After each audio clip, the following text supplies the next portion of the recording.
সাইয়েদনা ইব্রাহিম বললেন, ঘরের দরজার চৌকাঠ পাল্টে ফেলো। মনে আছে ঘটনা? তা ভুলে গেছেন বোধহয়। তালাক দিয়ে দিলেন বিবিকে।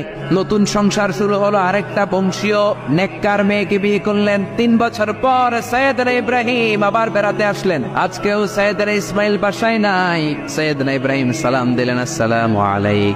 এবার জাদুমাখা কণ্ঠে, কুকিল কণ্ঠে, মোলায়েম কণ্ঠের একটা মেয়ে ঘরের ভেতর থেকে বলে, ওয়ালাইকুমুস সালাম। ওয়ালাইকুমুস সালাম। সাইয়েদনা ইব্রাহিম বললেন, কাইফা হালুকি ইয়া উম্মি, মা কেমন আছো বলো বলো।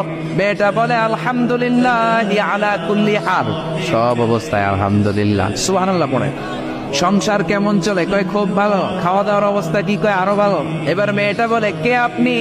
এই মরুভূমির মাঝখানে রৌদ্রের মধ্যে দাঁড়িয়ে দাঁড়িয়ে কথা বলেন, কেউ তো কোনোদিন আমাদের খোঁজ নিতে আসে না, কে আপনি? ঘরে আসেন।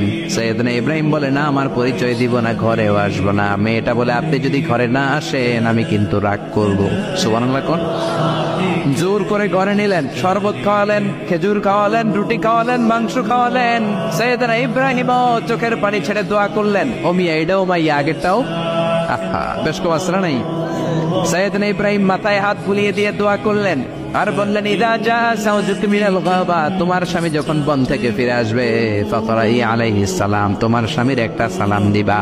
ওয়া মুরিহি আন ইউসবিতা আতাবাতা বাবিহি, আর বলবা ঘরের দরজার নতুন চৌকাঠ যেন জীবনেও না পাল্টায়।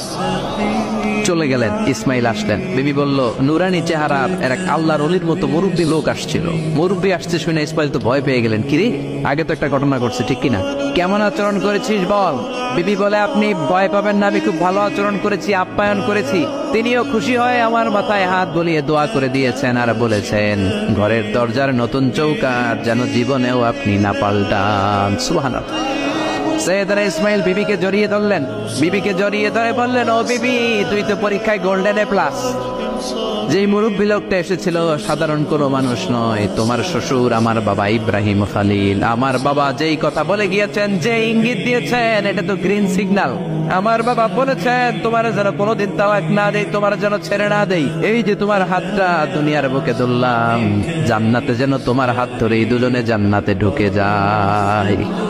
এজন্য বাবা মায়ের দোয়ার দরকার আছে না নাই?